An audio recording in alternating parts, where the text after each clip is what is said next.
Recording in progress. Going to start the meeting. The Board of Trustees of the Crystal City Independent School District will meeting special session at 5 p.m. Wednesday, March 12, 2025 in Administration Building, Boardroom, 613B, West Alliance Street, Crystal City, Texas, 839. Anna, could you call the roll?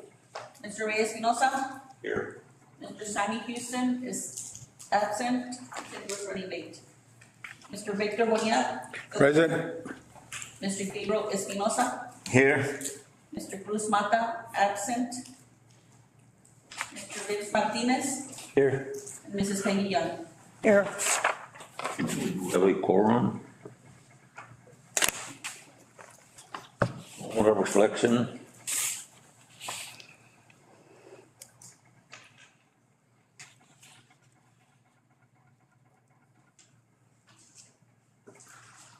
Or audience, the patrons. No one, sir. Number 5, the 24-25 budget workshop. So we're going to go ahead and get started with our budget workshop. We have 3 items on for today's discussion.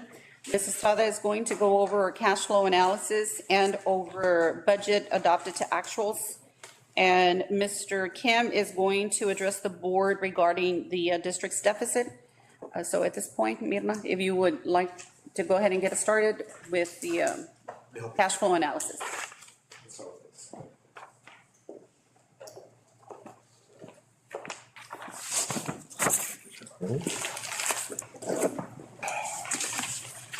Thank you, sir.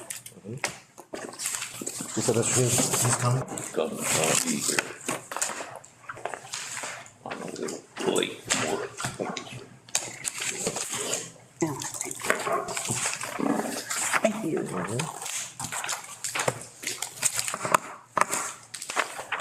you very much.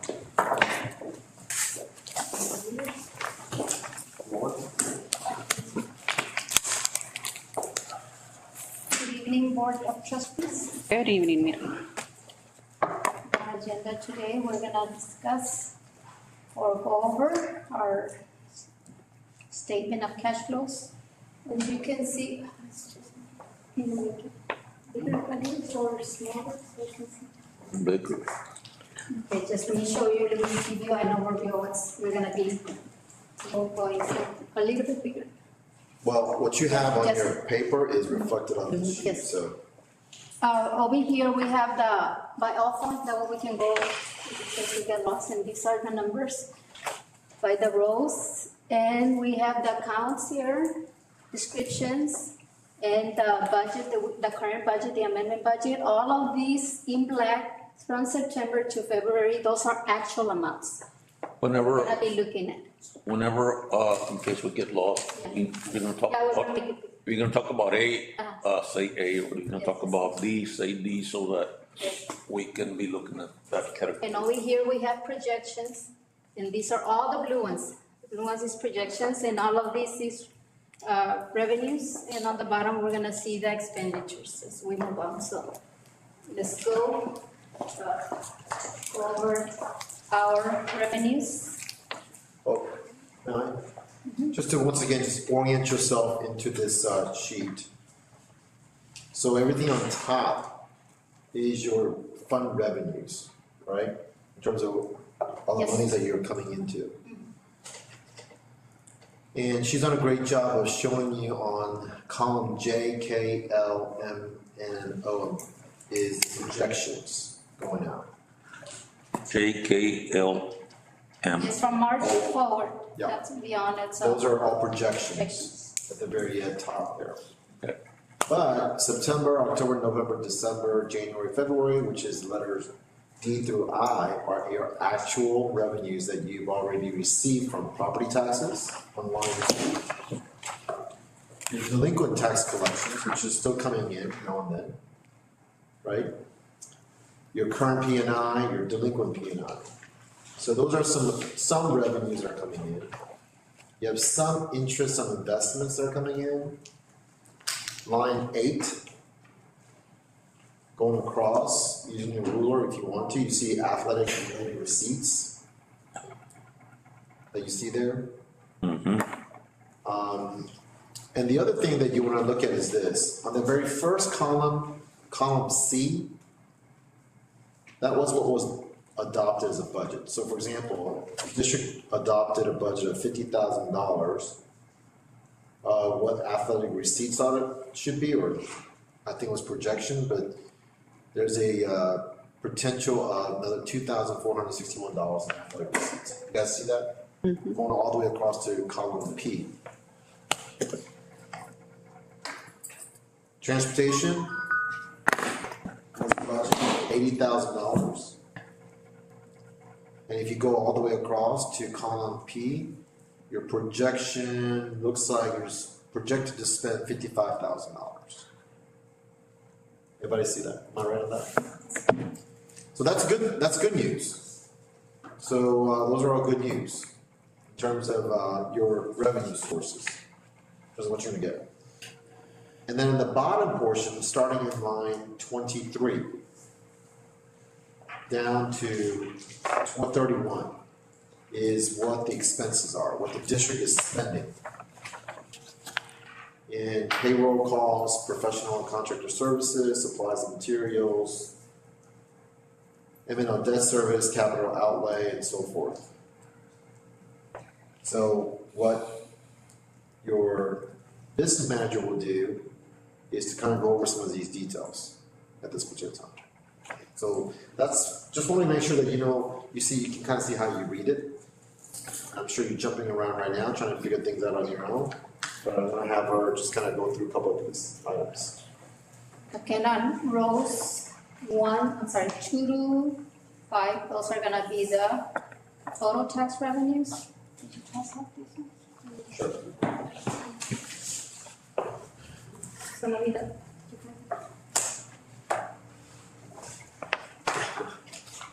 Where is that? There it is. That's a ledger report just showing our total tax revenues. You see the difference September. Our property taxes, and delinquent and trade, PNI and delinquent PNI for the month of September.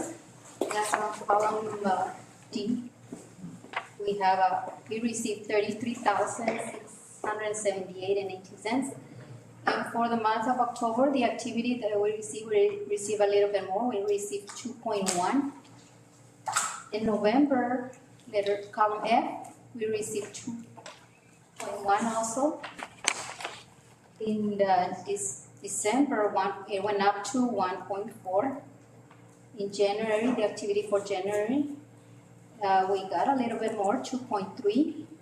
In February, we got a little more, to 3.5. The total from September to February gives us 11,589,296.41.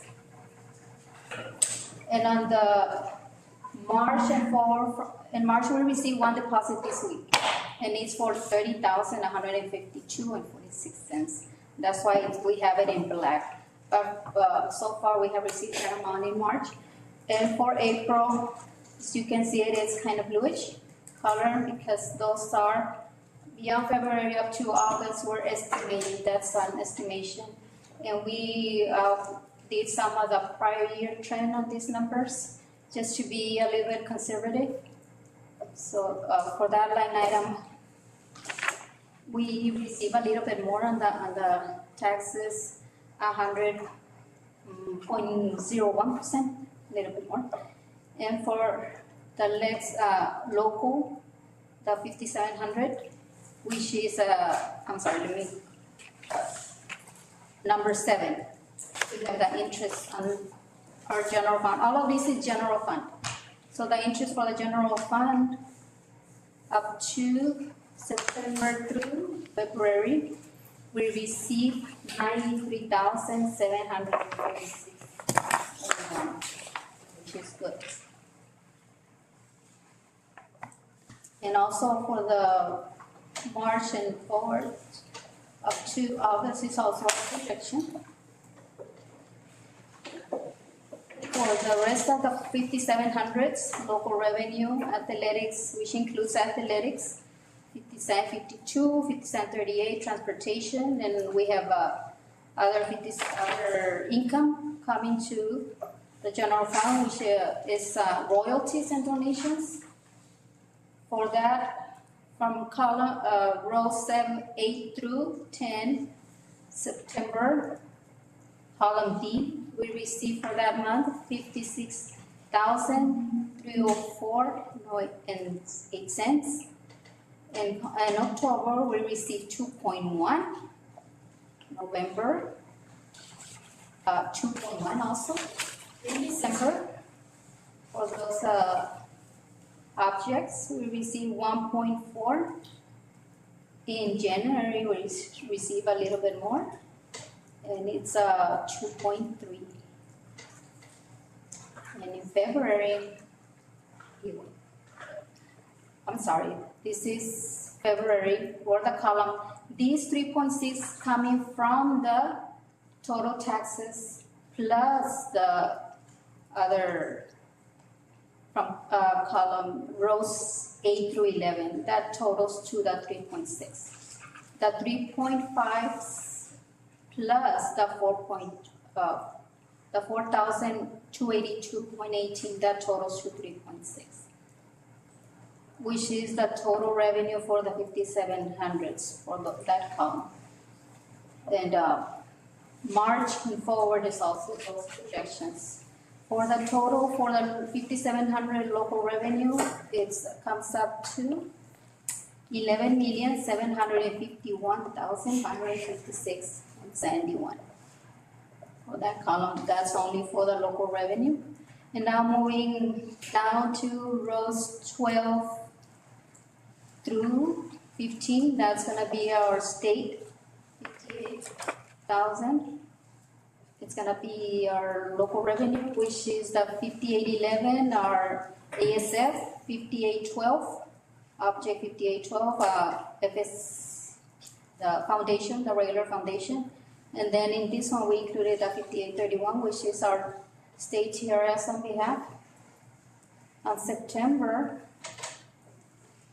the activity for September for these three revenues state, we have 2.6.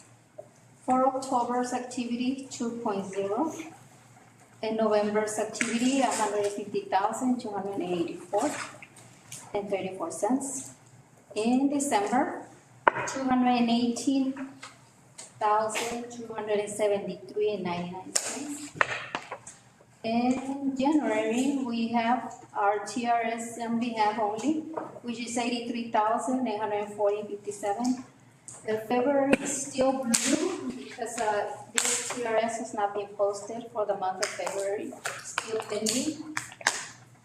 So for the total for the 58 state revenue comes up to 5,195,648.67 cents. And the rest are for the rest of the TRS, that's the way divided into 1.0 million, that's what's budget we have for that. So we did a breakdown for the rest of the remaining of the August.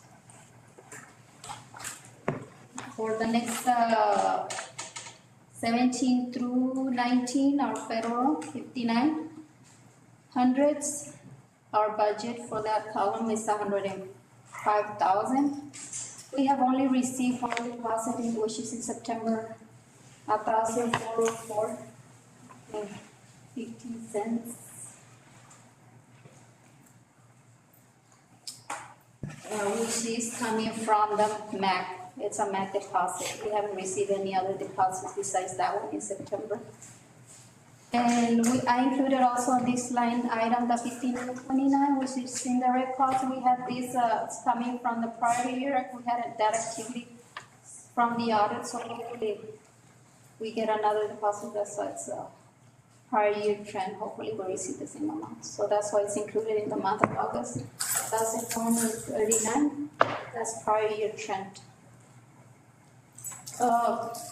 For row 20, 21, that's an operating transfers in, which is, you can see there's activity in February, which is the 1,247.07 coming from the construction fund that our auditors requested to move that money to the general fund.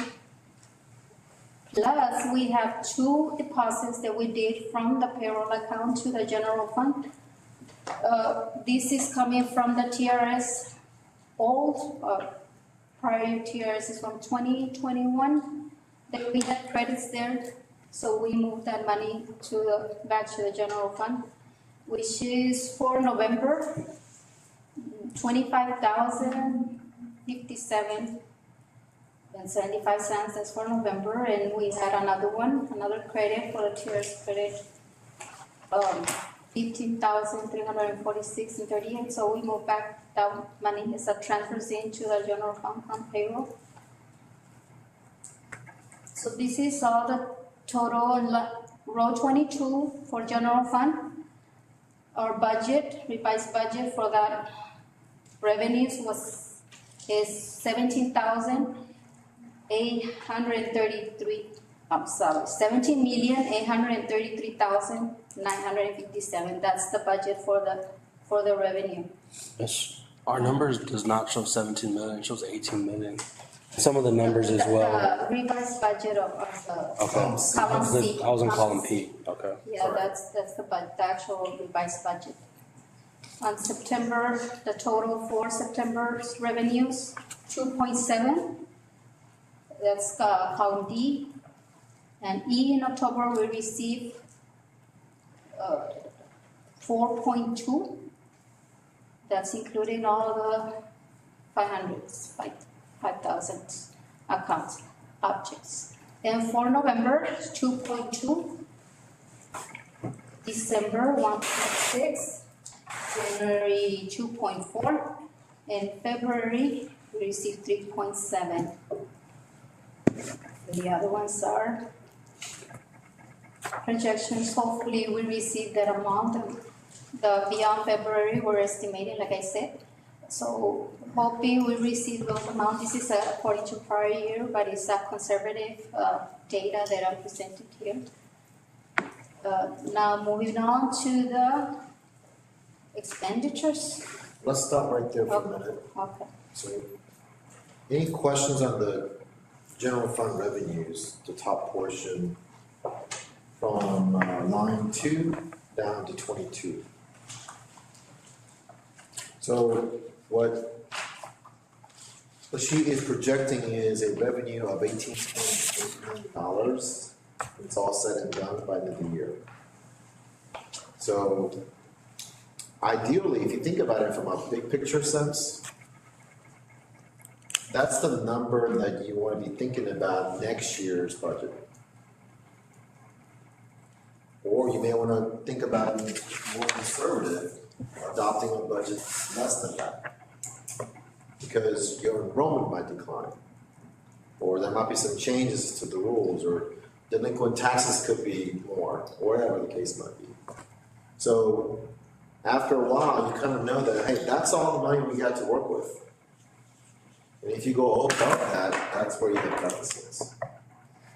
Right? So that's kind of how you gotta be thinking about this in terms of y'all's district revenue, with the number of students that we have. Any questions though on the top portion right now? Projections, I mean, or based on what?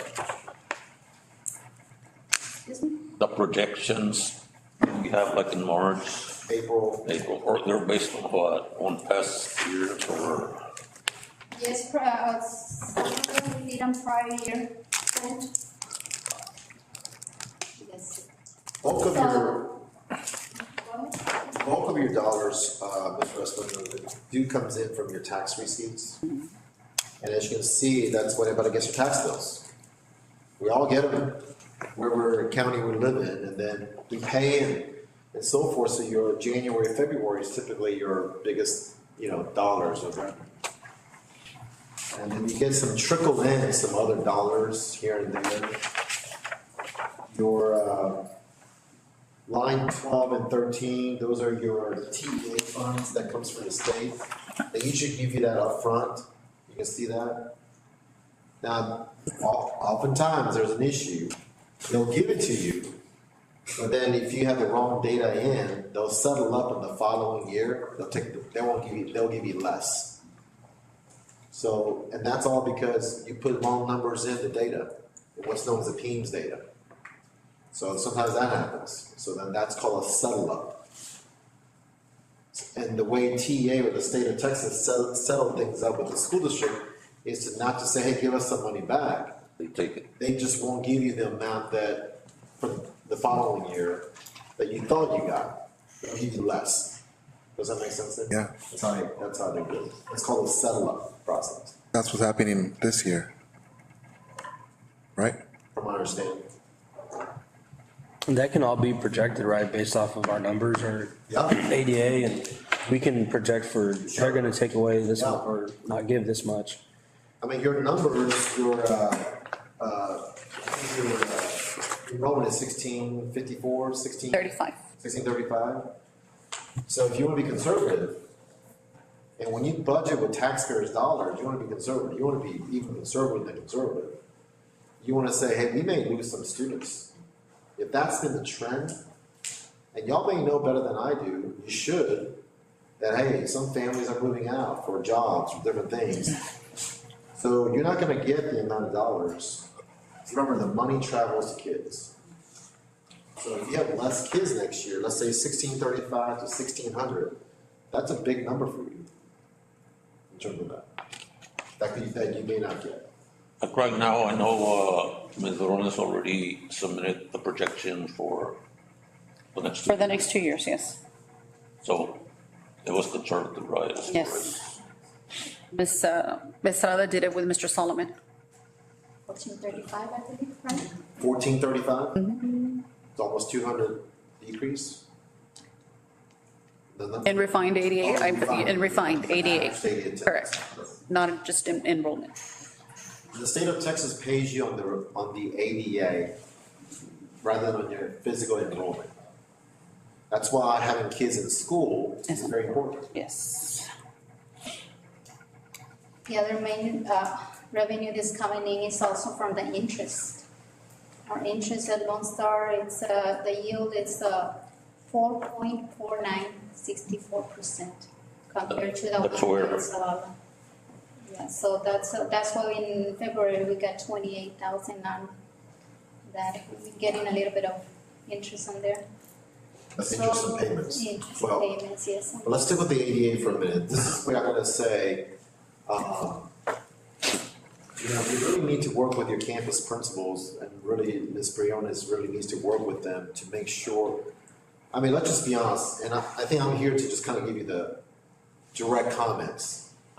And you have 1,600 some odd kids. It's small enough where you should know every kid, in my opinion. That means if Johnny is out, everybody should know. And everybody should be concerned, where's Johnny today? Now, if they're sick, we understand that. And you can get a note, then you can get excused on the PEMS. So that has to be documented. These are all important things that your staff at the campuses and central office has to take care of. Because it's tied down to money. Don't get me wrong. It's important for the kid to be in school to get educated. But it has a bearing on financials. So it's not like you have 85,000 kids in the school district. You have 1,600 kids. Your teachers, administrators gotta know what's going on with every child. In my opinion, y'all have an opportunity here in Crystal City Independent School District to really know every child.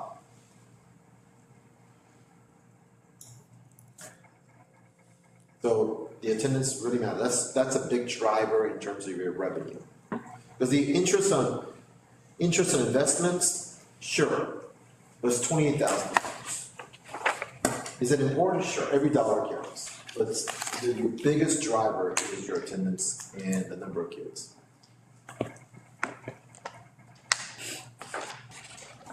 The school district that I used to lead sometimes, and you would think that, gosh, we're selling out all of our football stands. Maybe we should be making a lot of money out of football, Friday night receipts. Not that much. At least, we were just charging like $3, $7, $3, and a lot of kids, we gave them free entry.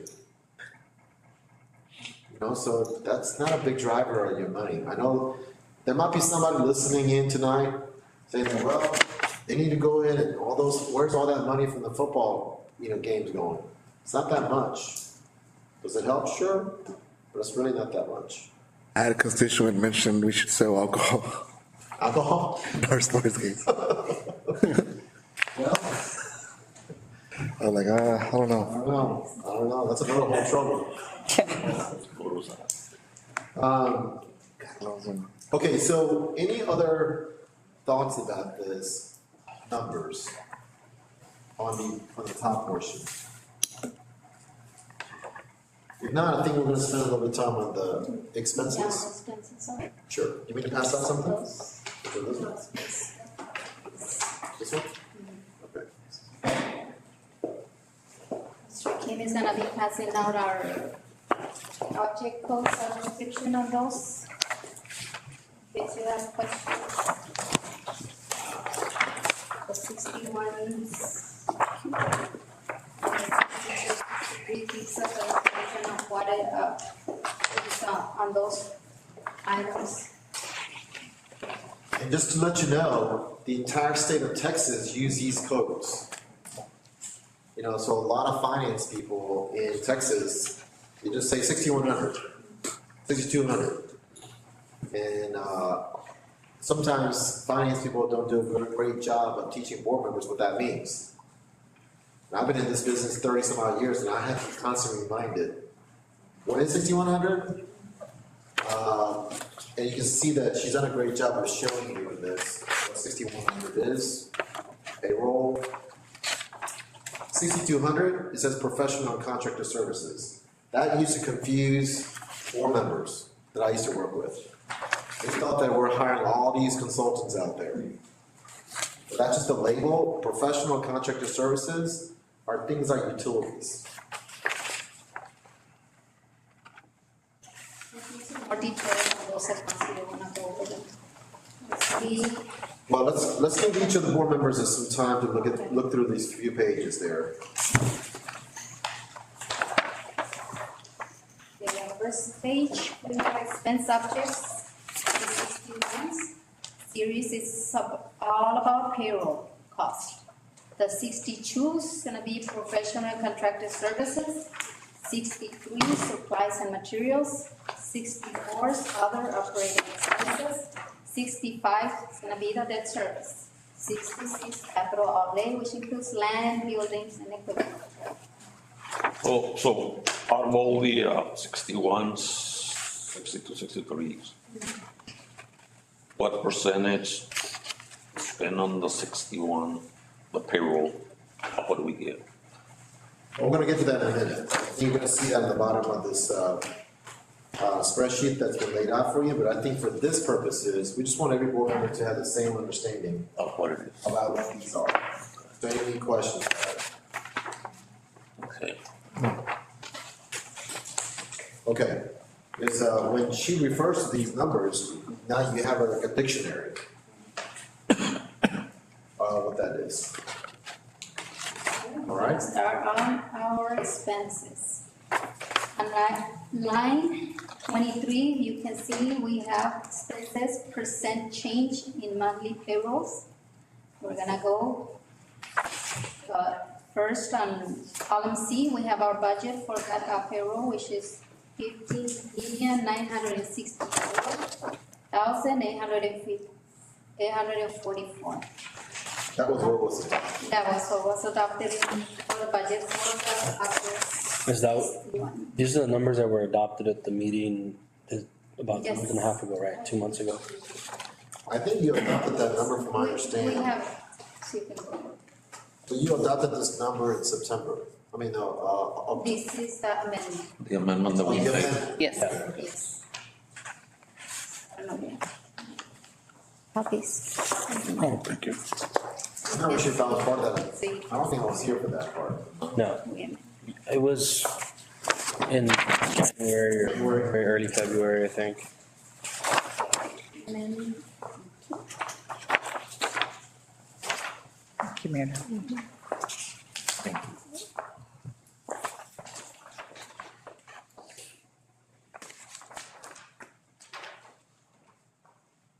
That's the amendment number 2501.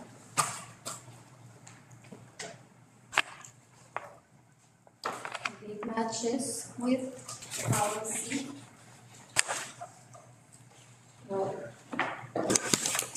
Move on to column D for the month of September, our payroll in that month was 1.4. All of these payroll amounts include, it's including all the fringe benefits, the TRS and employer contributions for that month of the payroll. And it's only, like I said, it's only 199, not the grants, 200 or 400. October, we have 1.9, it went up 0.97%. And why it went up? They were, I think he issued an extra payroll because some of the accounts were not included in the first run. So he had missing some employees that were not closed. Had an error issue, so he had to run.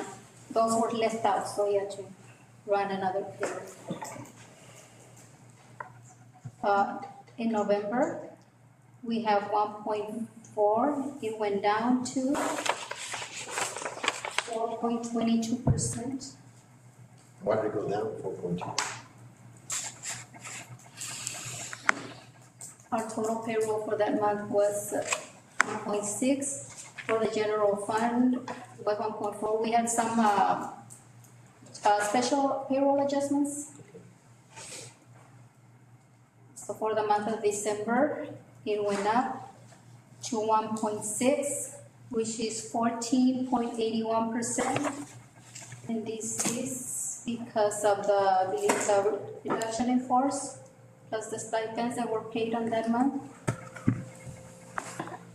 For the month of January, which is column H, is 1.2.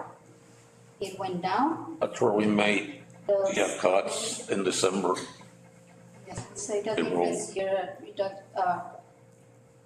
Staff that was some teachers that were uncertified that we had to, in February went 88% down. We had other cuts also in February, so it went down.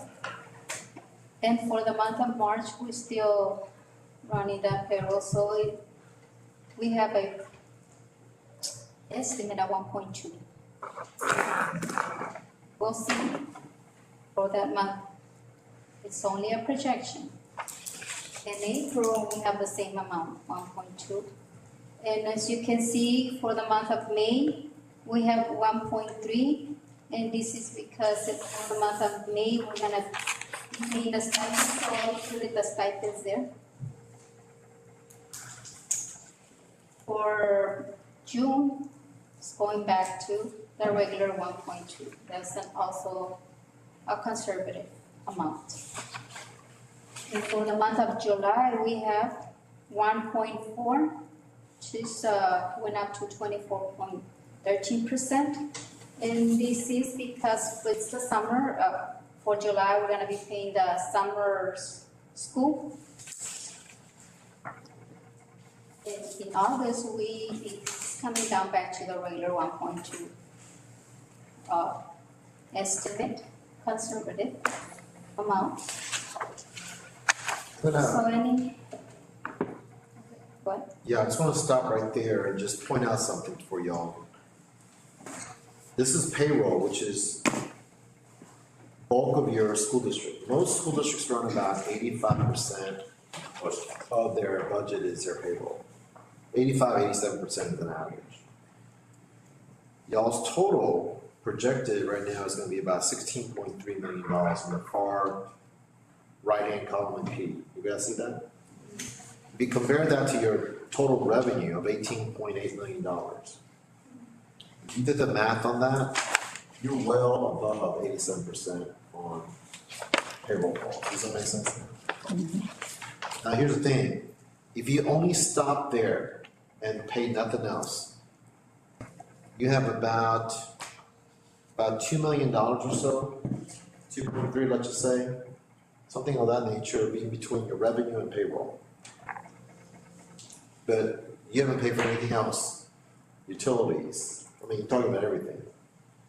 So you can see already right here that this is a problem. This is a challenge that you're gonna have. Everybody with me on that? Okay.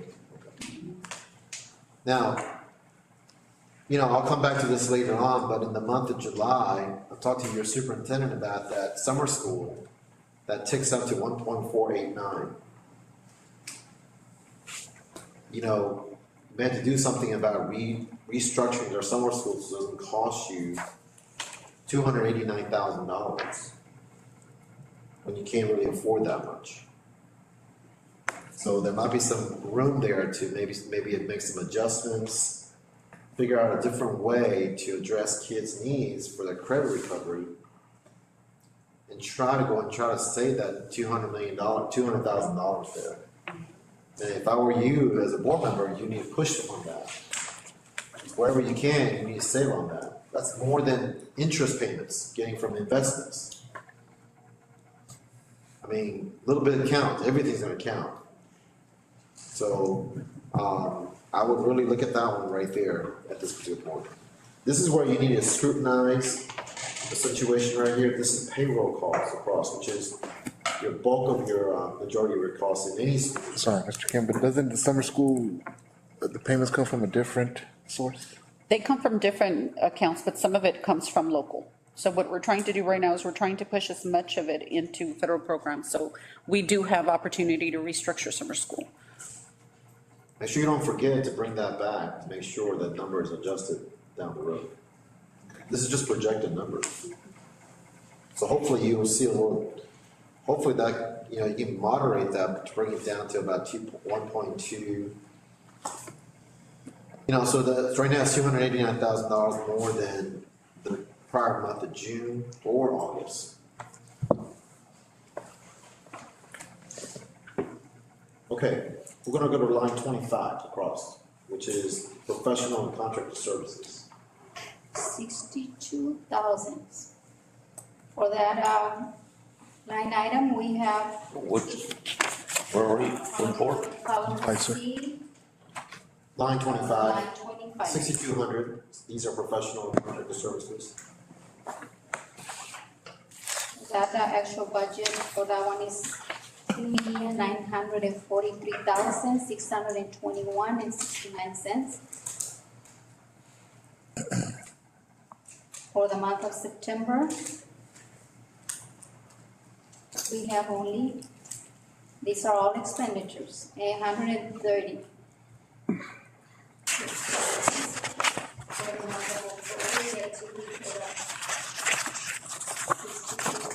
We have 267,044. Why did we have very little in September and 830. then it jumped so high in, 267,000, we jumped to the.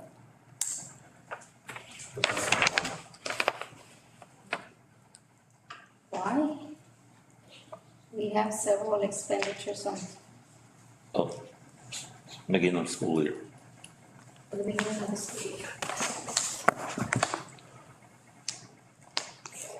It's mostly like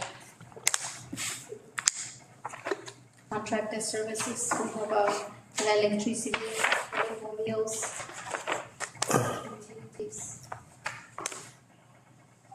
That's under contracted services, utilities and telephone bills and all that's under contracted? 62. Yes, sir, 6250. What happens, Mr. Espinoza, is that school opens up and then you don't get the bill the following month. And so it just hits your books that way. And it's the way its accounting goes. She has all the bills that's been paid on this long sheet there, These but are all actuals. We also, from September to February, those have been paid already. So Right. actual expenses. Why does in December, I mean, it goes way up and then kind of, levels down again? 371,000. Because it's winter, we're using air conditioners more, or, well, I think if you saw the list, there are other bills that are hitting your books. So it's not just utilities, it's Yeah. others, but you're right. You know, you got the, your HVAC systems and the heat. So that may cause that spike. Is that right? We have professional consultants on the line item also. I know, but did the utilities Yeah, go up? utilities, yes. We have Did it go up though, that month of Yeah. December? 52,000, the other ones, like we have them by campus, then 47 another campus, 23 another one, 21 and 36. But did it go up from the year? Yes. Just out of curiosity, excuse me, ma'am, the increase there, would that also account, what would account for it would be like, maybe some of the contracted services that we have, professional, maybe are paid in lump sums in December? Yeah, for October, the electricity, I have 61. December was 41, January 69, so we're gonna see those numbers in here, so that's why. It's a little bit of, it's going up because of those, and plus the telephone and water bills and all of that. what about like, I mean, when we have a problem with, an air conditioner or something, or we don't have a person in the district and we have to contract Yeah, that's somebody also to part. come and fix air conditions, or we don't have a mechanic, we have, those would be there. It's under the 62, yes, sir. So that's why it's like in November you see 144, but in December there's 371,000. What was on this one pager that you got a few minutes ago?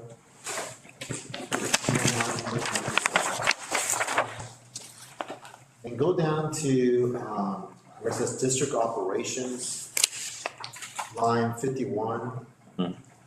Plant maintenance and operations. Y'all with me so far? Your adopted budget was $985,236. Your budget amendment went up to $2.8 million. The change, so is that an increase of 1.8? Yeah. So I'm gonna put her on the spot and explain why that's a big jump.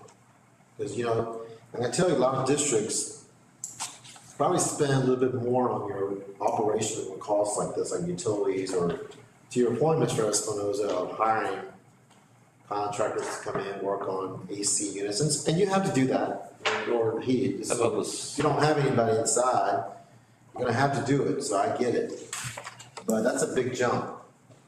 And I've talked about with your superintendent about really watching that cost. That's a big jump there. You know why you guys jumped that much? I believe because we have several contractors, right? We don't have anybody to do the job. I think we lost, one of our AC certified people, mechanic, I mean, we were taking our buses to Yeah. somebody to fix them, and So if you're gonna scrutinize something that y'all adopted as an amendment, this is an area that you could,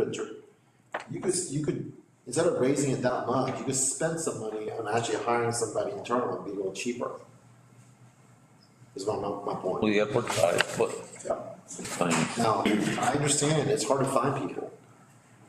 So, but, you know, we need to think about how to really reduce that number right there for next year's budget. But that's a pretty big number. for a,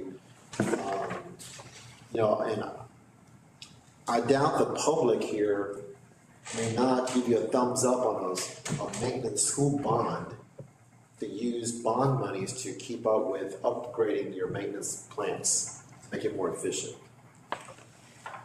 But sometimes what you do is you put that on the deferred maintenance plan so that you don't replace all at once. Because every time you have to go and call somebody to fix something, that just costs more, rather than trying to fix it. It's like, just think about your own house.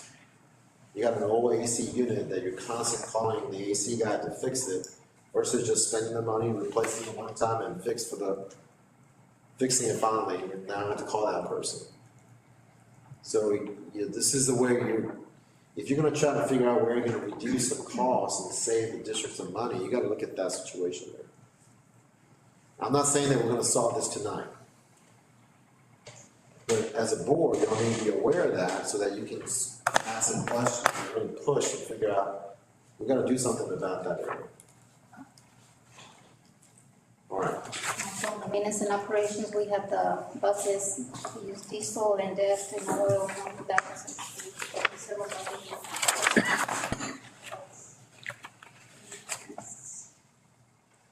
Okay, Okay, 6,200. Anybody have any questions on 6,200? All right, let's go to the 6,300. This is supplies and materials. supplies and materials. These are not just staplers, by the way, or pencils. For that one line item, we budget $623,281.83. For the month of September, we had no activity. Now, go back to that. Okay, I'm sorry, go ahead. I'm sorry, you finish. For the month of October, the activity for that line item is $14,561.43. And in the activity for November, $62,348.71. The activity for December, $47,000. Activity for January, $30,000. And in February was $65,000, the total for that from September up to February, the activity is $221,046.59. As you can see, the blue numbers, those are also projections. We have encumbrances on that line item. So that's why we included those. We had an encumbrance of, so far, as of today, $213,464.97. Which brings us from the 623, which is budget. We only have $188,772.27 for the rest of the year for that line item. Am I right that right now you're projected to spend end of the year $434,511? Yes? So you adopted a budget of $623,000, but you're gonna spend about $434,000. So that's good news. You reduced some costs there. I did ask when I came here about an hour ago, why are we seeing a number of $40,577 on the month of March, April, May, June? And we have kind of talked about not spending anymore on these supplies. So what's happened is the bills are coming in that they were bought months ago. And so we're still paying on some of those bills that was spent. So there's not a new supplies and materials that's being spent right now. These are all payments to already things that have been bought. Does that make sense there? Now, some of them are the athletics. They're in various departments. And what I've told your superintendent is next year, you don't have to really not spend any money on that area. Sort of do without a little bit. So it's gonna be tight. I know it's gonna be terrible, but That's $500,000 potential savings there. I'm not saying you go down to zero, but there's an opportunity to save quite a bit of money on the supplies and materials. Now, don't get me wrong, changing out a battery in the defibrillator that's required on campus is very expensive, by the way. The battery is outrageously expensive. By law, you had to spend money on doing that, so that's gonna be in your supply and material budget. So there are things you're gonna have to spend on. But, do you need new uniforms? Where? Do you really need new uniforms? Or do you wanna save some money on that? I'm not saying people are asking for it, I'm just saying that's an example. I have to say no. This is where I've asked your superintendent to centralize the budget so that no one makes that decision other than right here at this level. And that's one thing that we were talking about, this morning, about accountability on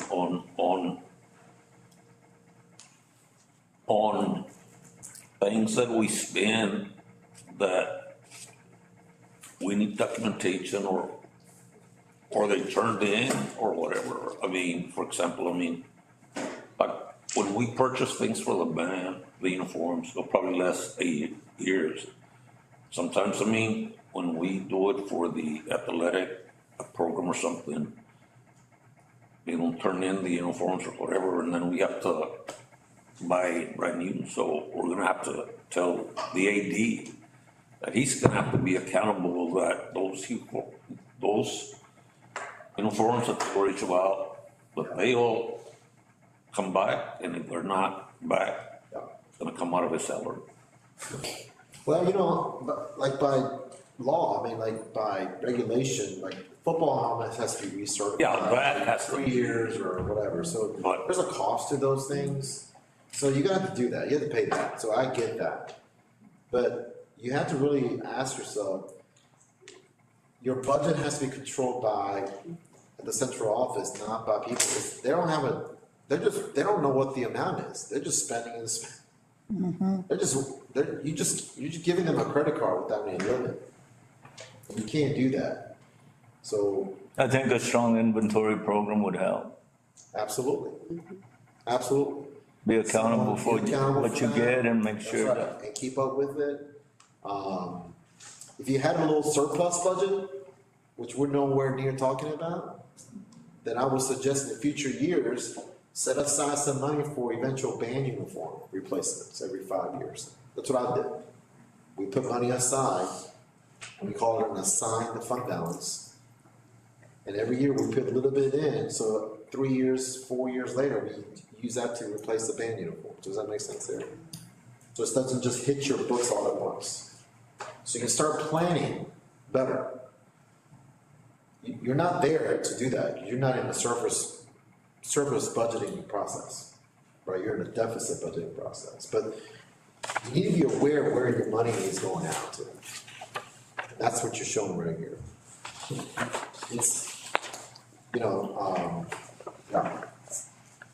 That's an area that you really, you can't, it's hard to control professional contractor services as we talked about. I wish you could tell the utilities company not to, charge us, but it's what it is. It's hard to control that. And that just goes up and up every year, it seems to me. But supplies and materials, you can control that. Payroll, you have some control over that. In terms of who you hire, how many people position you hire. So just be aware where your pain points are and how much control you have to reduce and work on that. And you gotta ask the questions. You can't fly this airplane blind. You gotta have instrument gauges to know where you're going. And you're just getting a little understanding about that. Any questions of the 6,300 on the expenses? Now why don't we jump to 6,400, other operating costs, travel, insurance. I'm afraid there's not much you can do about this one, I guess. I want to, but it has a budget of 959,114.48 cents. Yes. For the activity for the month of September, we had a reason it's a credit is because we have received some cash receipts on that one, so it's money coming in. For the month of October, those are expenditures. Actual expenditures up to the month of February. For the month of October, we have 106,494.01 cents. For the month of November, the activity is 67,951.80 cents. For the month of December, column G, 521,444.15 cents. Why did it go up so much? That's all the travel No, that's a premium. That's an insurance premium. insurance.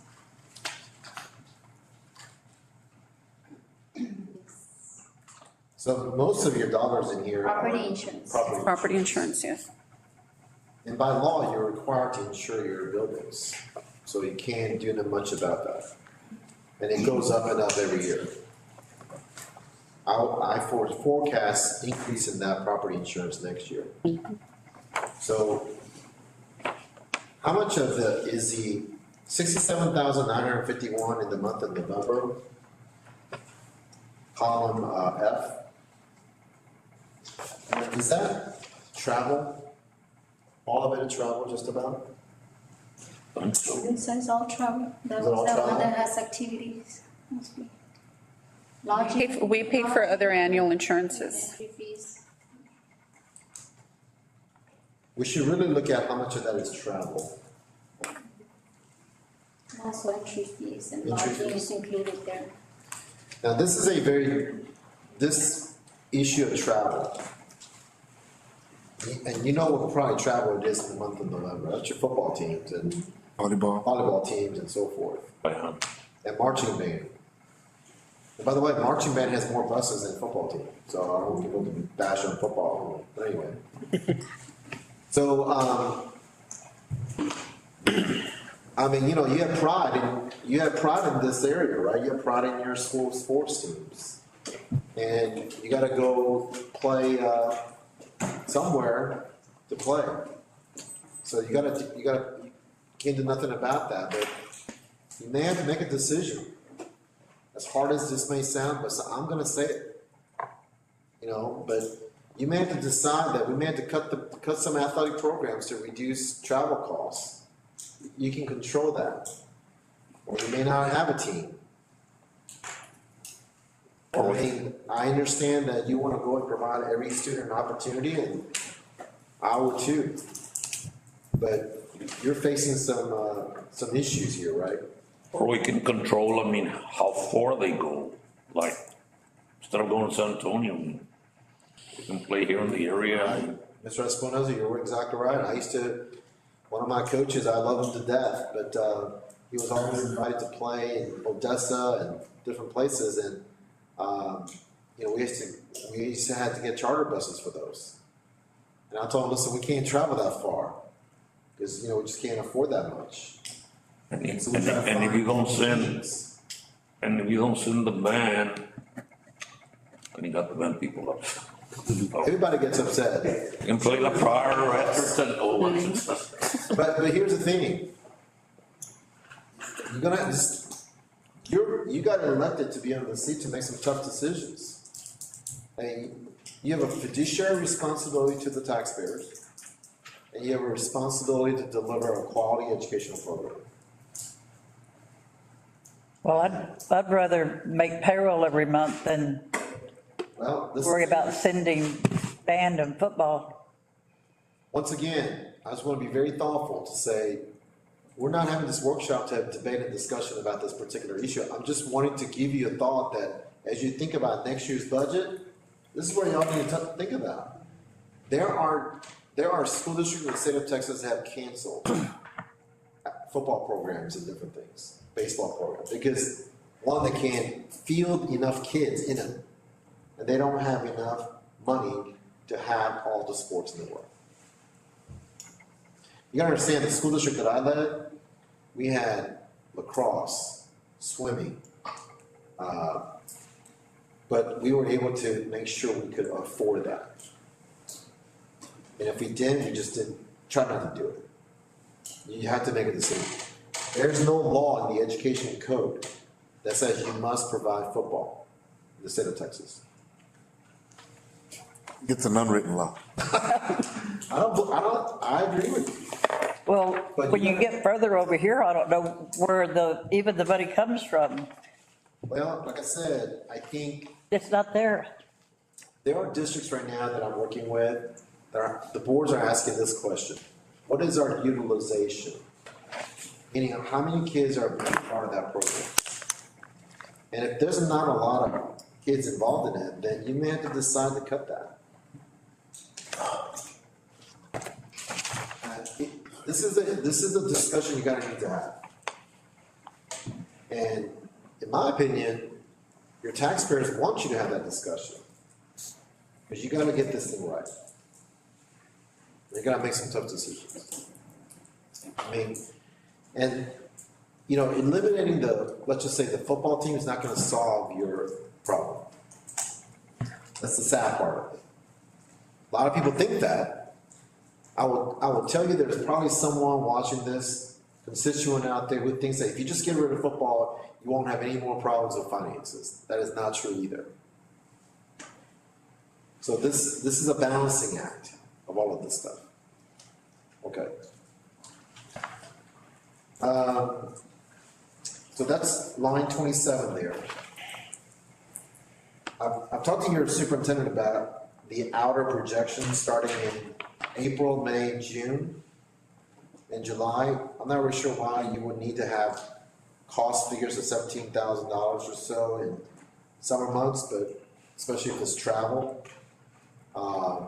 If it's any employee travel or different things, I would just make sure that there's no travel. Just can't afford it. So you need to really watch that. Now, 17,000 is not much compared to what you're looking at the very bottom line, but it's something. Gotta do everything.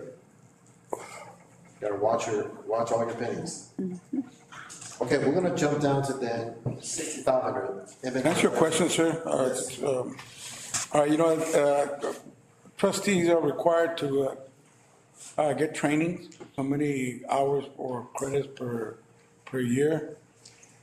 Some of it would, I guess, require us to travel. It's not required. You can do online training. TASB provides it online. You can do it online. And all you need to do is get hours.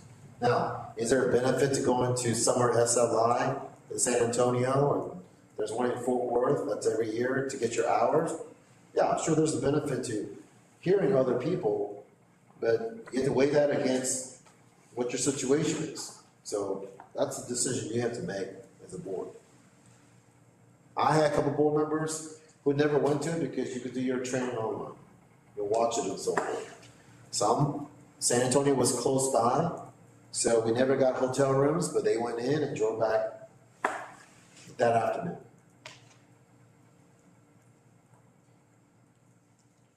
But you're right, you have to get certain hours and you have to pronounce those hours for training in January to the public.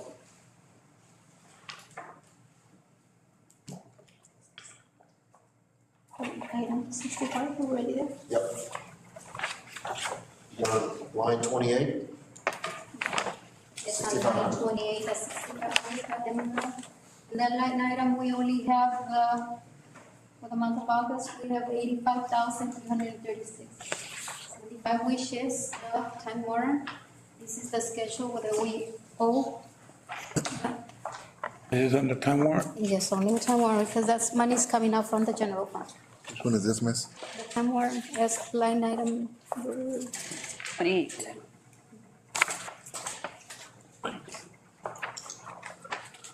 Thank you. Sabrina.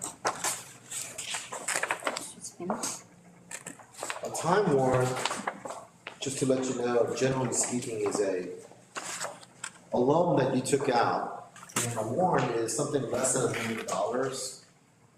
And some time ago, I think it's on the sheet here, that was just passed out to you, back in, looks like 2017. You borrow, you see that total amount you borrow less than $1 million. at the very bottom. Do you see that? The bank put an amortization schedule for you for these finishes since 2017. Now, when it's all said and done, you're gonna pay another $192,000 in interest costs to pay back this $1 million that you borrowed back in 2017.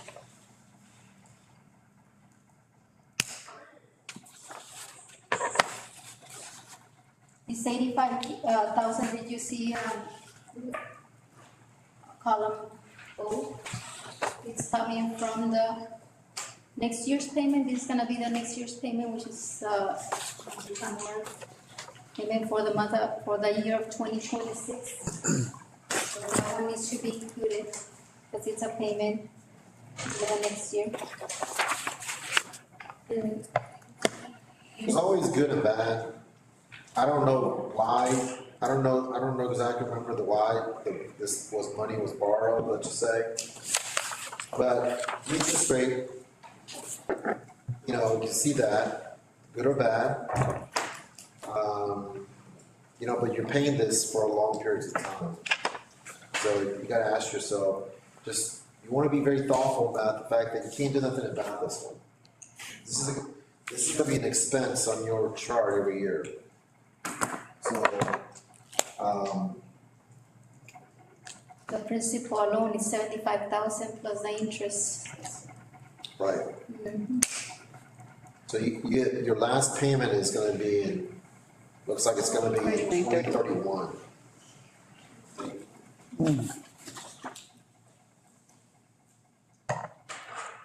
Okay, so that is 6,500 there.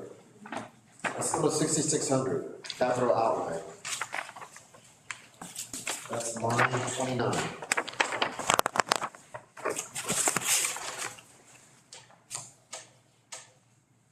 As you can see on line 28, there's no budget, so that's why we need to budget the 85,000 for the next year. What are, Oh, yeah. sorry, what are the 6,600? Because this one's on 6,500? It's on the back. Okay. Oh, is it in the back? Yes. Thank you.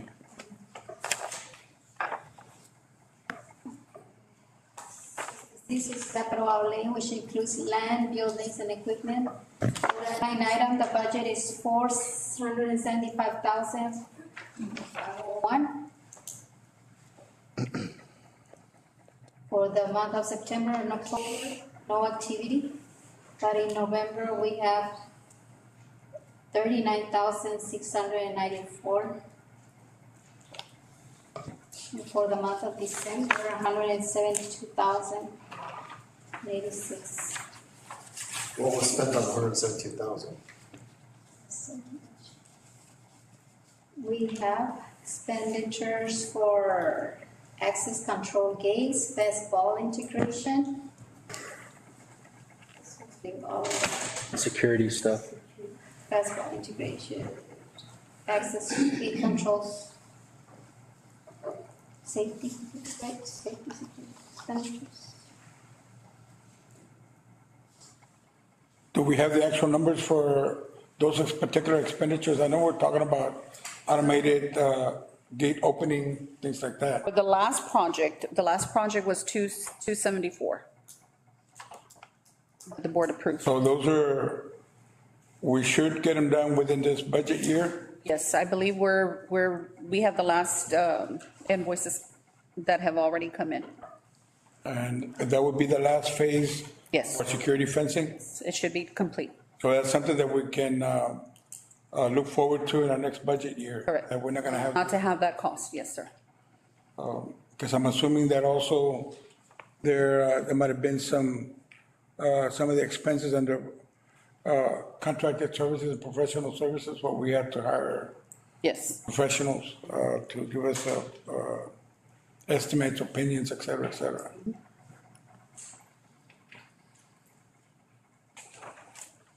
Continue. In January, the activity for January, we have 121,293 cents. For the month of February, we we have 27,000.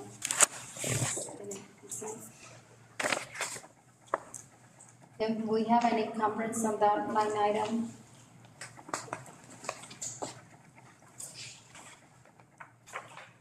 That's why it's included, for the sub-February beyond. The encumbrances listed there is 209,505.85 cents. So that one is up to, from March up to August, making those payments. So that's why we list them there. Our actual encumbrances. What is that for? This is Hellas payments. Turf.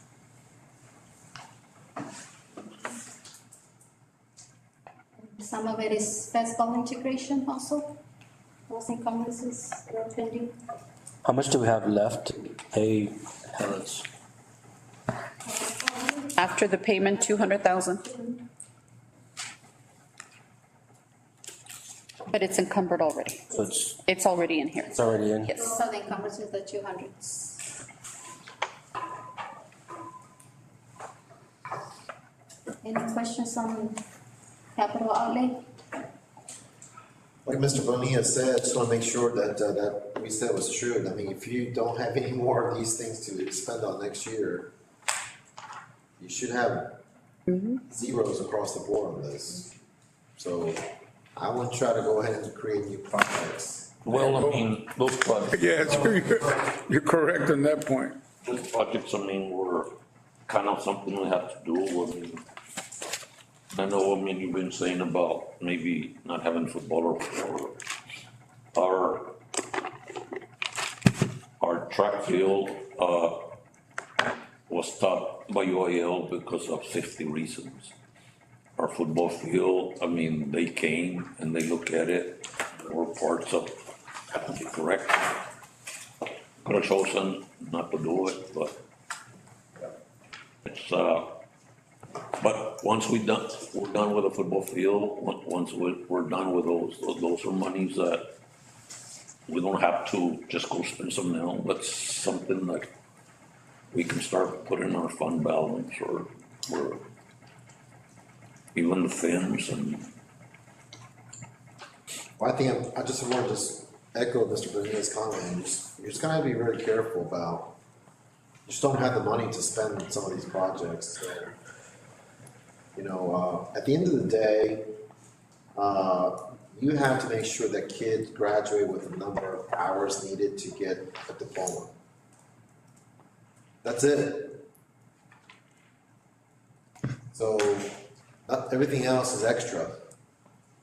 And unfortunately, when the family's budget is tight, you're gonna have to tighten the belt a little bit, and you're gonna have to figure out where you might have to go ahead and make the cuts. And I understand the needs, but I understand the wants and the needs. And I think the board's gonna have to have some debate and discussion about what's a want or a need. And really understand how it affects your finances as a school district.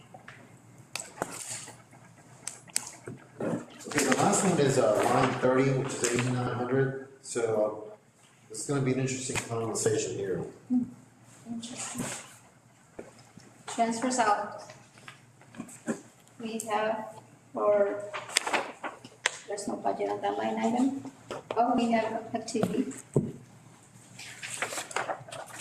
That one, for the month of December, G, 0. For the next month, January, we have activity of 194,373.85. That one is the February payment for the time warrant, the 76,400. For the what? It's the time warrant. We transfer out from the general fund to that account. We transfer the 76,463 plus health insurance. Health insurance, we did a loan for the month of January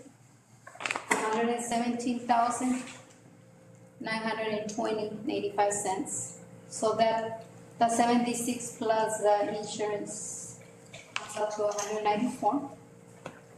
And in the month of February, we have another activity, and that's also another loan to the health insurance for the month of February. I wanna make sure we get it right here.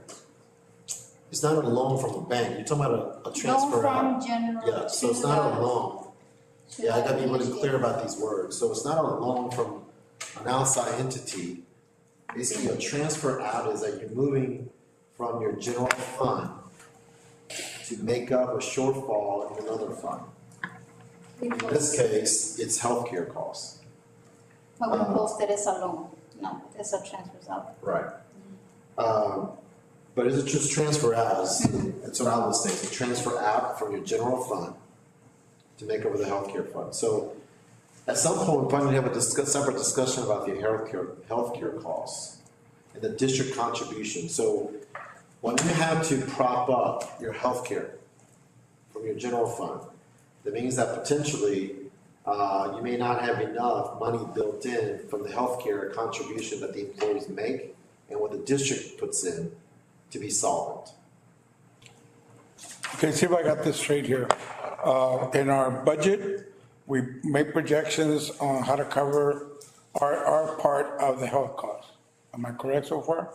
You're correct. And then, however, because of what happened, we didn't have the money. So we now have to, I guess, encumber our any surplus in our general fund to cover the differences. That's right.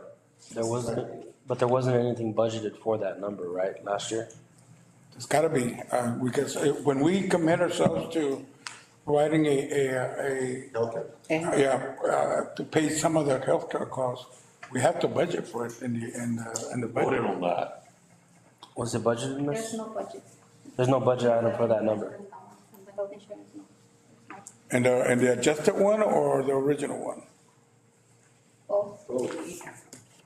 So this is purely a deficit you're putting money in. So you typically want your healthcare cost to be self-funded.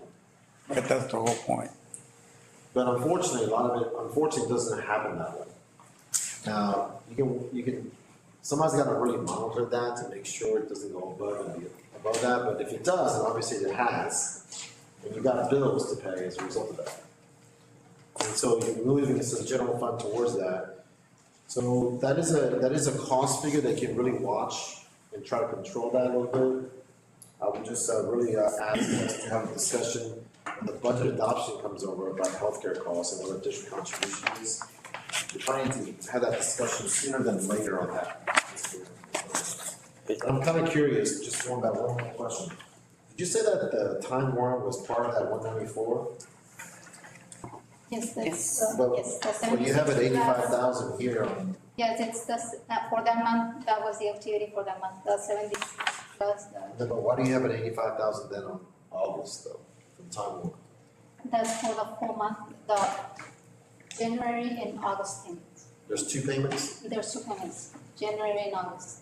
So why is that not coded up into the 6,500? It's right there. I don't know, why is it coded into Eight. transfer out instead of the M and O debt service loan? This is for the current year. The 56 is for the, it's the interest, the remaining balance for the payment for August. I know, but you said that I there's a included it 70, in. huh? It's the 56, that's the interest, the remaining payment balance for the month of August. And the one in the 65, the debt service, it's for this year. The principal and interest. Why is it not coded into the 6,500 line? So we have The this, transfers out. we have this bond debt service, so this Yeah, tells that's us the debt the, service. this tells us the payment dates. So each month, this number should be budgeted into each month. I mean, Yeah, that's why we included here. But there's no budget also now. So we need, that's why I included here, so we can put the money in there. so it wasn't budgeted in our budget. No, That's why it was included in the, there's no Transfer out. budget. But it should go in 65s, right? It should go there. Next year? There's a budget. I just wanna make sure. You should put a budget. So that's why it's zero, there's no budget. Okay. Okay, so Any other- questions on the transfer out then? Yeah, I guess I have one for February. I mean, in January, you gave us the amounts, but in February, what was transferred out and what for? Was that the health service as well? Both. It's the time warrant and the health insurance. One payment for January, and the other payment for February. For healthcare? Yes, sir. When is y'all's enrollment for healthcare? Is it September? So you start, it lines up with your fiscal year. Correct. Yeah. Which means, if it's September, then when you adopt, sometime in August or July, you gotta look at the healthcare issues. To let the employees know what it could be. What is the district contribution per employee? 473. 473? And is that amount budgeted in our yearly budget? It should be. Yeah. That's what I was talking about, so, That's part of your payroll costs. It should be built into your payroll costs. But So, it's not in the health insurance, only in the payroll cost. huh? It's not in the health insurance on that account, that's it. The health insurance so how do we is treat not budgeted. our contribution? How do we treat it in our budget? Well, so if it's 473, you basically potentially could lower that. No, I understand that, but, again, I'm assuming that we're making our budget, and in it, we have to include our expenses. Our expenses, our contribution to the health plan is an expense. So where do we account for it?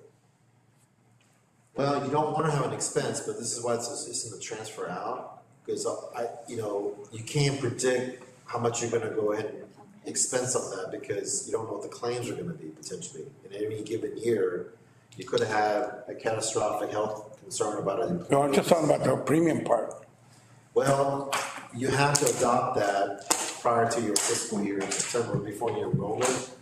And so whoever is your third-party administrator on healthcare, you may have to contact that person or that agency and come back with some data points and reconfigure. What that means is that potentially you may have to go ahead and put that cost on your employees to pay a little bit more to cover expenses, so that the fund is self-sufficient by itself. So the district does not have to put money into it, which is what you've done here. And you've met with Higginbotham already, right? Yes, we met 2 weeks ago.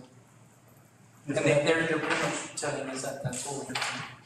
Yeah, so what they're gonna come back and they need to make a presentation to you sooner than later, is potentially to go ahead and increase premiums on the employee side. And then potentially the district can decide to maintain your 473 or decrease that down by $20, create a surplus. That surplus is used to guard against any expenses on the healthcare based upon illnesses. Sure, no, I understand whatever that the case part, may I be. understand that part. And you want to constantly build that healthcare fund balance as much as possible, just like you want to do in this budget, so that it takes care of itself. So that's a potential about, $200,000 there, looks like, potentially that you could save the district the money instead of having to use it for healthcare. So that's not, in the scheme of things, it's not a lot. I would think Higginbotham's gonna give you a little bit of slight increase cost projections. That might be worth it for the district. I know the employee's gonna be a little bit upset about that in some sense, I get it. But that's a decision you're gonna need to have and a discussion you need to have sooner than later. And by the way, you're not the only ones trying to figure this out, by the way. Healthcare is a major problem across districts everywhere.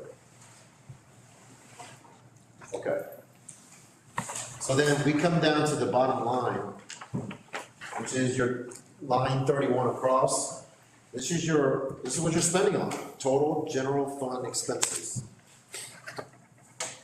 And it's projected out at $20.367 million. A little bit down by couple $100,000 from the revised budget on column C, so that's a good thing. Obviously, the months going out further, April, May, June, July, and August, we talked about some further reductions, like summer school and other things that you may wanna watch out for. But the bottom line, on line 32, 33, 34 is where we need to look at those numbers. So Mayor, you wanna talk about those lines? Okay. Line 32, 32? line 32. Line 32 is available cash, line 33 is gonna be net cash from operations, which is gonna be revenues minus expenditures. And the line 34 is gonna be our ending cash balance. So let's start in September. For the month of September, our revenues was 2.7, and it's included there on line 32. And our expenditures were 1.4, it's in the yellow, line 33. The difference between those two, the revenues and expenditures, is gonna be 1.2. That 1.2 is gonna carry over to column E for the month of October.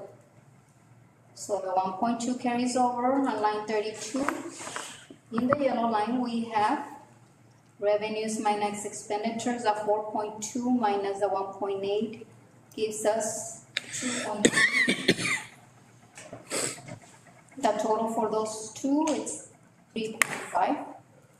We have that cash and the balance for the month of October.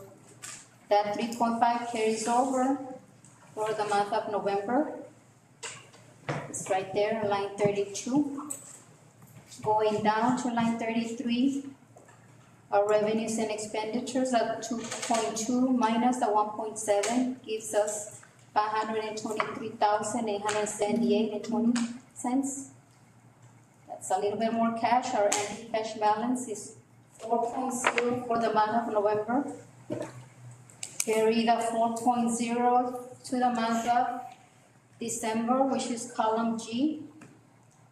Our revenues minus expenditures for that line item for the month of December, 1.6. Our expenditures were greater, 2.7 for the month of December. It's giving us a deficit of 1.2. The revenue, the cash minus that deficit gives us a 2.9. We carry over the 2.9 to the month of January. Column 32, line 32. The difference for the month of January are expenditures and the revenues. On line 33, we have 607,780.47 cents. Our ending cash balance for the month of January is 3.5. We carry over the 3.5 on row 32 for the month of February. There's the 3.5. The difference between revenues and expenditures is 2.0. We have revenue there. Our revenue increased to 5.6. Our ending cash balance in line 34 for the month of February is 5.6. So on for the month of March, we carried a 5.6.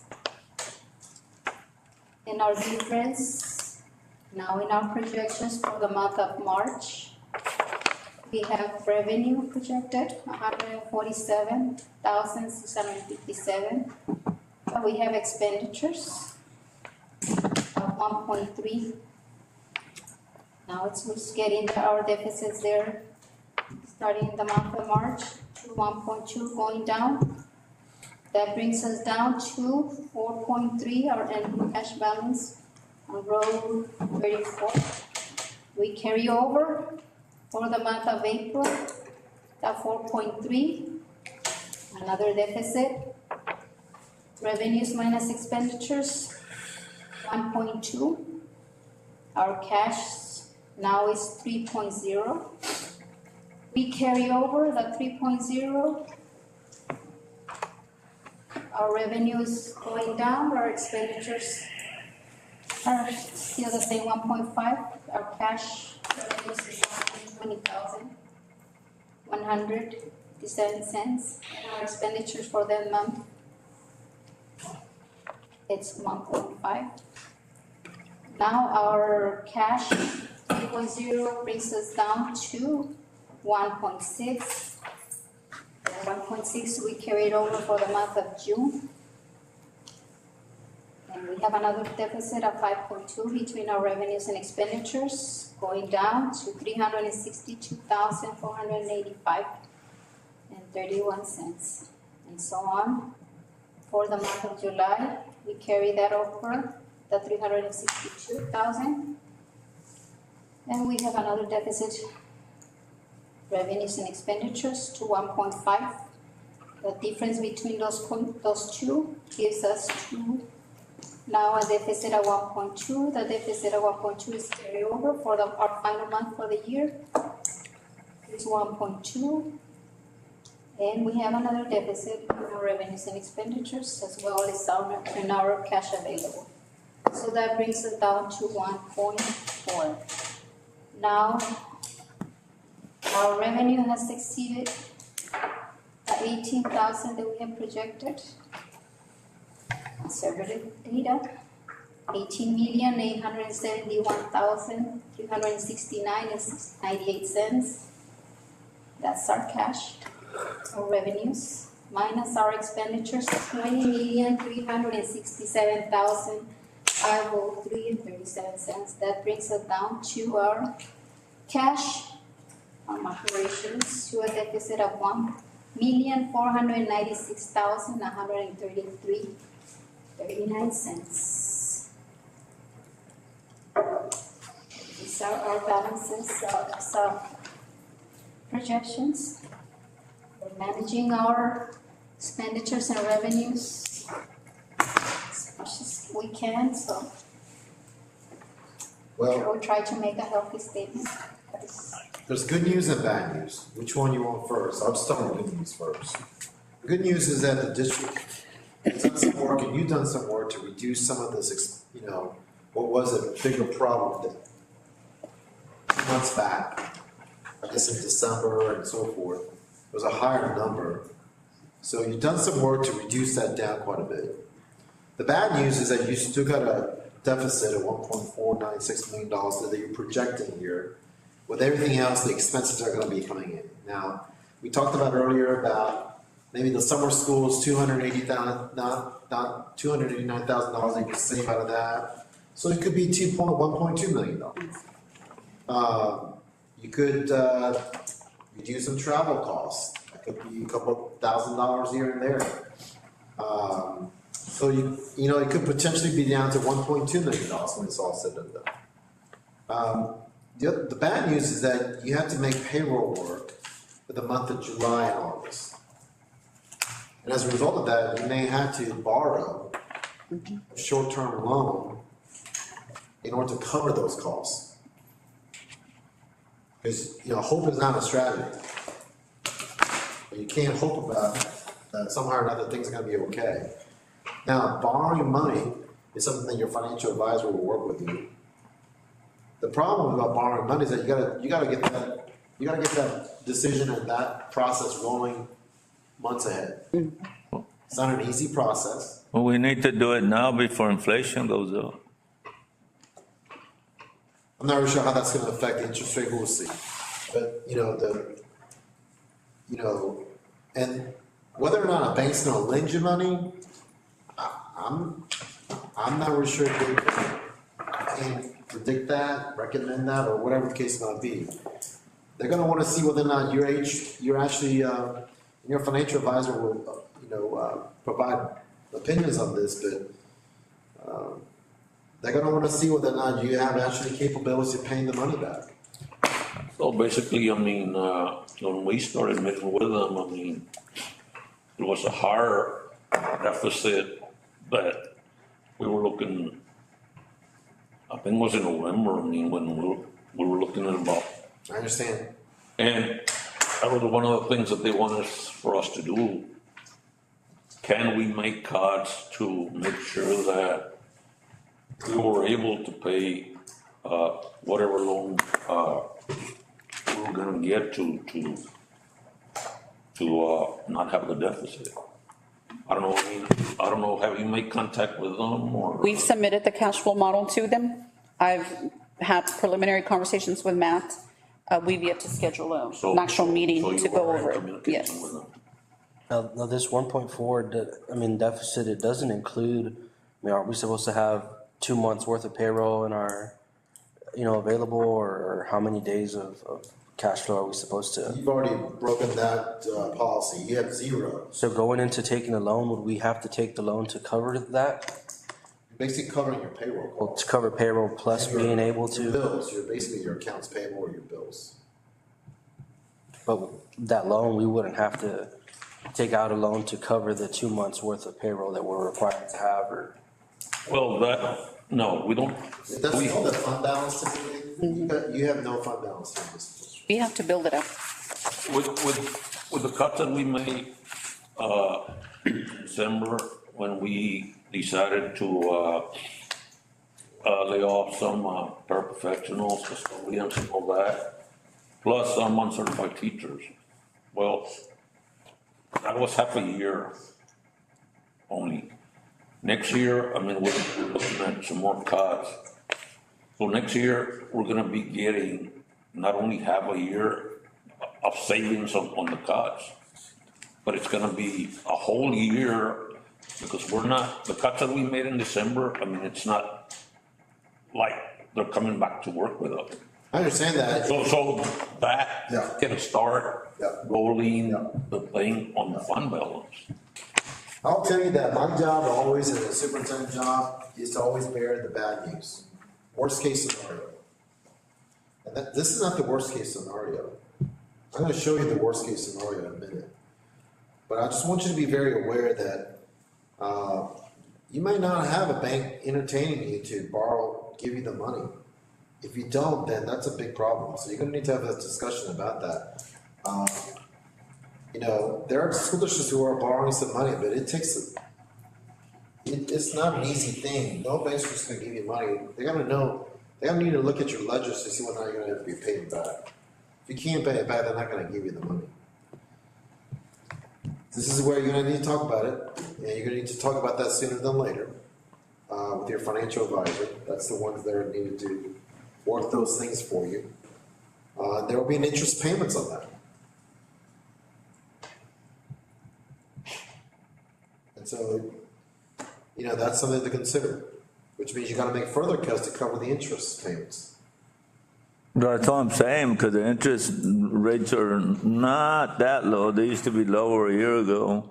But if inflation comes, we're gonna be paying a lot more interest on a loan. So is there any way we could look at it now and try to borrow it now? Unless the interest goes, because inflation, everything goes up, interest rates and everything.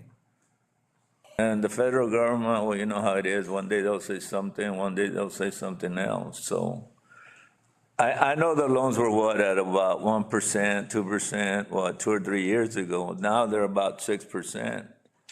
So if we wait, they might be loaning us money, but at 10, 11, or 12%. Like I said, this is not, you're not gonna go to the bank and just get an overnight loan here. It's gonna take months to get it going. So, it's not a fast process. So, the sooner you guys have a discussion about it. I think she mentioned that she's already in Yeah, communication. we're already in communication with Matt and Dawn. They both received the cash flow model. But,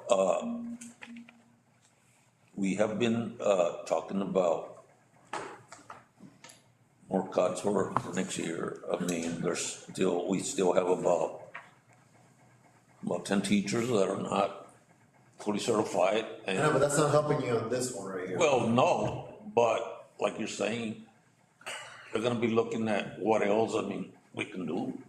Right. And also on getting money into the fund balance. And, I know what you're saying right now. Yeah, this. We have to worry about, hey. This is this year's problem, you're talking about next year's Yeah. potential savings. Yeah. I think he means bank will look at, okay, there's further cuts down, so that's more savings for the school. But that will just get us flush. We don't have any additional revenues coming in. And we're probably gonna lose people leaving, town or whatever, so, I mean, Gonna lose what? people will probably leave town. I mean, not leave town, but, our population probably is decreasing, and everything like that, so, When you lose student enrollment, you'll have less money. exactly, and we're already projecting 200 students less. So that's gonna be another, Yeah, you're constantly making up costs, or reducing your costs to make up the deficit, the eventual deficit, to make sure it's not, and then the interest payments. You gotta constantly make even further cuts. If you're thinking about making one cut, one position cut, you're gonna make 5 cuts to cover the cost. So was that the worst case? Not yet. Yes. I just wanna make sure that you understand, first of all, that the board understands this right here so far. And if they have any more questions, under our costs, where does the overtime for all of the hourly employees and everything go into? Payroll. Into the payroll cost? I have one question, reference to the projections for March. I know March is not over yet. So far, have they been holding true? For the payroll, For all of them? More money from TI. Because, Until in March, We're- we have some revenue coming. It's already- It's posted already, it's current in revenues. We receive a deposit for the taxes, 30,000. And the 57 on the local revenue, also we have 63,000. And that's about it. Don't mean that we got It's 100. That is not here. Thousand six. That is not here. It's not a. Total revenue. 25. That's actual, that's being posted. But as of April, all of that is just, I'm assuming you want to Projections. investigate it. prior year trend. So you said, bids, I don't know anything about that. When you bid for insurance, and you're looking at different companies, could we save a couple of thousand with the same service? is my healthcare? Not, just having the same service, but bidding and trying to see, because they want to come and give you, but maybe a little bit less, or they really don't care. I mean, you could go out in a procurement process to get some bids and see what that is. I mean, I'm not really sure if it's gonna save you that much, but I mean, you could. Yeah, right now it's in payroll. Healthcare, property insurance typically goes up depending. If you think about your auto loans, auto insurance, you tell me somewhere that's gonna save you some money, let me know. I'll almost switch myself. Or state. Well, it depends. But overtime and substitute calls was very strict about not having anything of that. So if somebody's out, kids are gonna have to be combined. If you can't afford substitute calls in overtime. Now, your overtime is in your transportation, it's like the travel, the weekends and things of that nature, so you gotta need to figure that out. Some school districts, and I've done this, where you put your transportation drivers on a shift schedule or staggered schedule, so they're not getting overtime. I like what you said, if we have something broken, don't come just and fix this, and then fix this, fix it all at one time, so they won't have to come back and mess with it. If you had the money to fix it all at one time, but unfortunately, in this case, you probably don't. Now, down the road, you could go out and ask for the community, they might give you a thumbs up on a school bond to fix it all at once. But you're gonna need to earn the taxpayers' trust in that, I would think, to get that. And you guys know local elections and just how that would go better than I do. I think you would tell them that, we're not gonna have money for buses to keep our athletic programs going on. They would pass the bond. I mean, right now, as you think about this workshop, the outcome of this workshop was one, to get you a better understanding about your cash flow position, your budget position. So hopefully that you feel like you, good or bad, that you understand that, understand where you are. That should then increase some level of urgency, because you only have a few more months left to get a bank loan or whatever it might be to cover payroll costs and start thinking about next school year's budget. So you gotta think about that. So you gotta think about where can we make the cuts? What decisions do we need to make? Is it programmatically? We need to cut a low enrolled CTE program. We need to cut maybe some fine arts program that the kids are involved in. We just need to cut that. We can't afford it anymore. Whatever it is, there's got to be some discussion about those things for next year. Now you got an additional problem of just covering costs, right? But I'm going to give you this just to kind of see where the other costs that you have issues with. Right?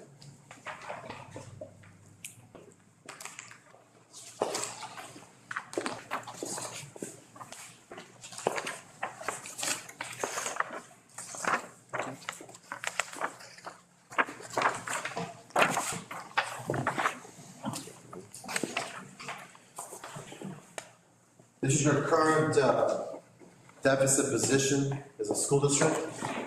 So we've just been talking about the $1.496 million in the budget or the cash flow problem, right? Everybody with me on that one? But you also have to still reconcile, because you moved $2.7 million from debt service into operational service, M&O side. And that money of $2.7 million or thereabouts has to be put back to the INS side. That money has not been reconciled. It's not in this right here, because all this was your M&O, maintenance operation. Last year, 23-24, you adopted a deficit budget last year that you have not reconciled. $1.3 million on the books that you had to go ahead and make up for. Your grand total right now that you're in the hole for is almost $5.4 million, $5.5 million. Now, each one of these dollar amounts has a time when you have to get the money and pay for it and so forth and so on. Your $1.496 million is a this year problem that you need to solve to make payroll for July and August work. People are not going to get their paychecks. Your $2.7 million, you got to do that ASAP.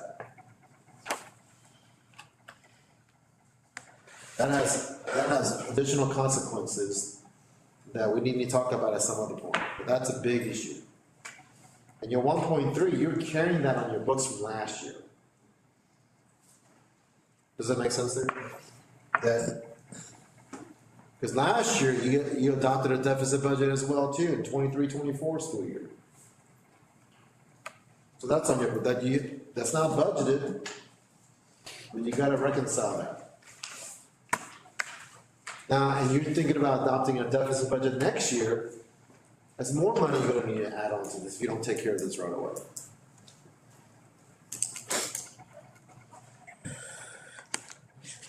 So these are your three big problems right now that we got to solve here sooner. Quickly, I'm nervous about one particular one. I'm deadly nervous about it. We got to solve the issue. So there's got to be some discussion around that debt service dollar amount. I mean, you're gonna have to make that a priority. I mean, all these are priority, but that's an immediate. You gotta take care of.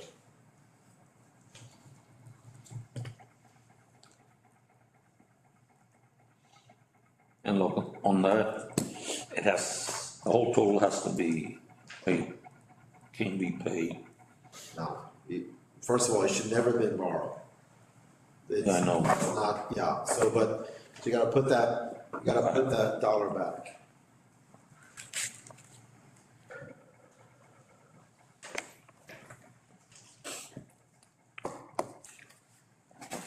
Now, you know, once again, you know, I always thought my job in the superintendency is always, if I call you at 2 a.m, it's never for good reasons.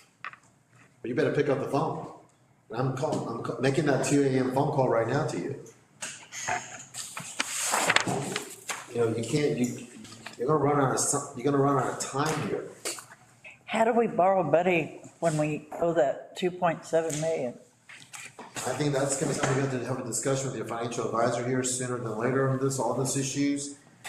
Remember, you can't borrow your way out of problems though. And that's how life works. So at some point, you're gonna make some deeper cuts than you want to cover some of these costs. It might be a combination of all sorts. Remember, getting a bank loan is not an automatic thing. You know, you're not a charity case. You're supposed to operate this like a regular business. And you have to provide business financial stability to a bank to give you some money. That's a lot of money that's almost $5 million of your $18 million revenue. I want you to think about that. What percentage of that is you're trying to borrow against?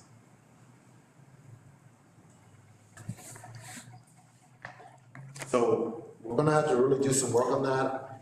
You know, I think that we can sit here all night long and come up with solutions or try to figure this out, but I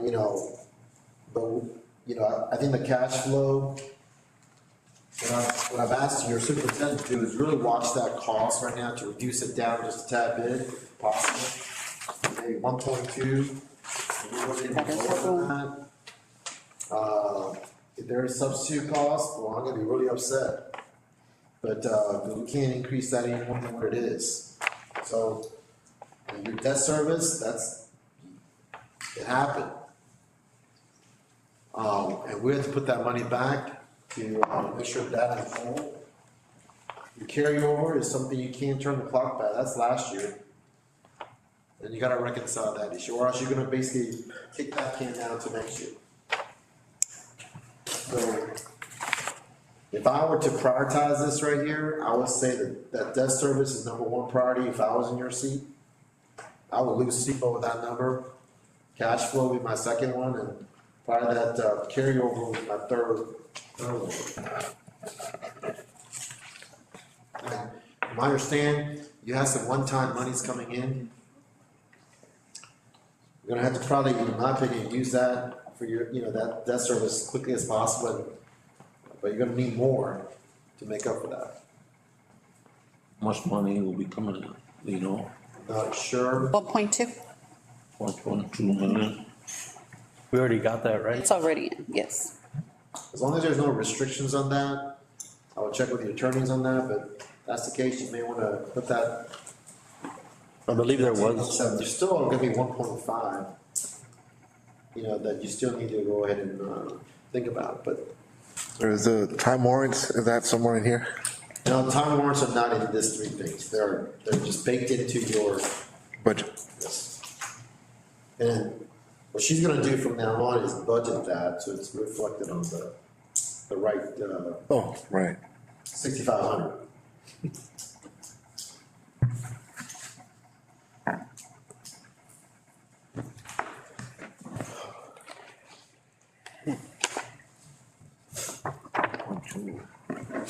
Questions for her? Not really. For me. Question for Mira, Not right now. Joanne, question?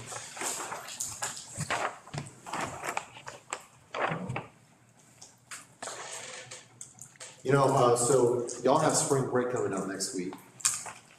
So then it's into March, so timelines are really tough, so, you probably need to have a pretty early, workshop in April with your financial advisor on the mechanism by which you go about borrowing to take care of a few of these things. You probably need to have your bond counsel in here soon to talk about your debt service issue. So talk about that issue. And in terms of where the money's gonna come, with and so forth. I mean, that's gonna be something we're gonna have to discuss, but I would suggest that you have multiple meetings in April.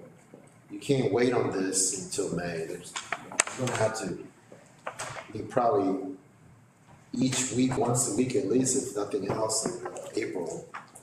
Trying to figure out how to solve this issue, and then while you're doing that, you're gonna need to think about adopting next year's budget by looking at reduction in force. So you got, my assignment to the board, the superintendent, would be to set meetings up as quickly as possible.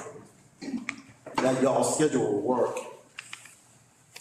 And then you're gonna need to get your bond counsel in here, as well as your financial advisor on some of these issues. And then you're gonna need to start looking at additional further reduction in force potentially for next year, to what your comments earlier about next year's budget. Yeah, we're looking at Adopt it. that.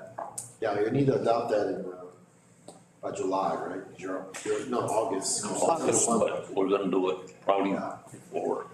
Yeah, but in terms of personnel, you're gonna need to do that by mid-April. So it's 40 days prior to the last day of instruction. So puts it around April 15th, letting folks know what's gonna happen next year. You know, it's tough, but you're gonna need to think about that. You know, I met with your superintendent about, you know, if you, I think it's gonna be proportional. Can't be all teachers, or it can't be all one group. It's gotta be proportional to the needs of the kids. All right. You know, as the enrollment drops, you're gonna need to have less people. And if people want to have, an employment, it's gotta figure out how to get more kids in here. It's the name of the game. But that's a budgetary process you're gonna need to go through. You got an immediate problem, solve these. Your budget, you should start talking about these things. Your personnel decision is gonna be the first thing, and you're gonna be adopting that budget in August. So you got some time there, but your personal decision has to be made in April too. So you're gonna be really busy the first 2 or 3 weeks of April.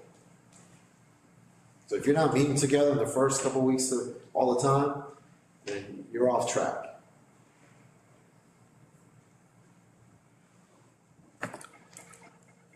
And you can meet last week of March and start early if you like, or even over spring break.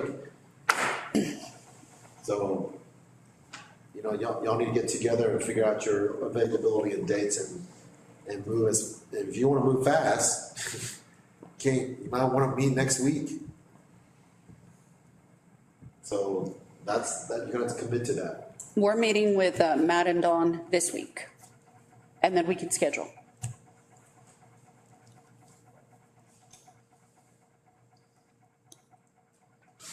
I'll turn it back to you, Mr. President, at this particular point, because I don't know if I have anything else to give.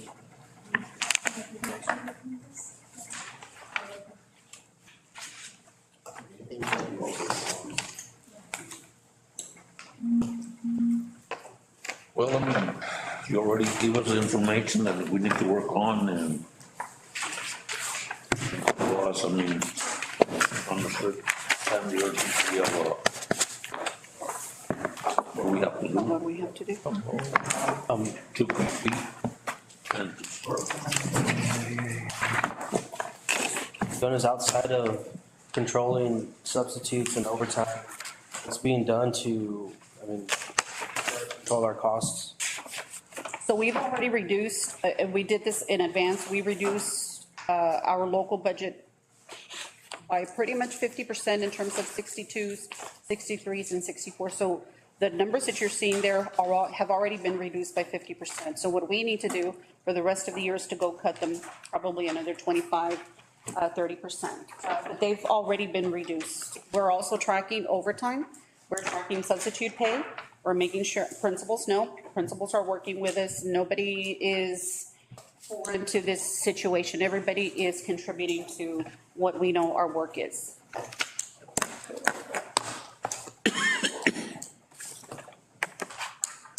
Ronio? Oh, I'm fine for right now. Maybe one question. I should have listened to my mom. Peggy? Is that all we have? Any other questions? I mean, number 6, adjournment. Do I have a motion to adjourn? So move. By, Mr. O'Neill, second. I'll second. Second by Mr. Martinez. Questions, concerns? Do you need these back? All in favor? Yes, please.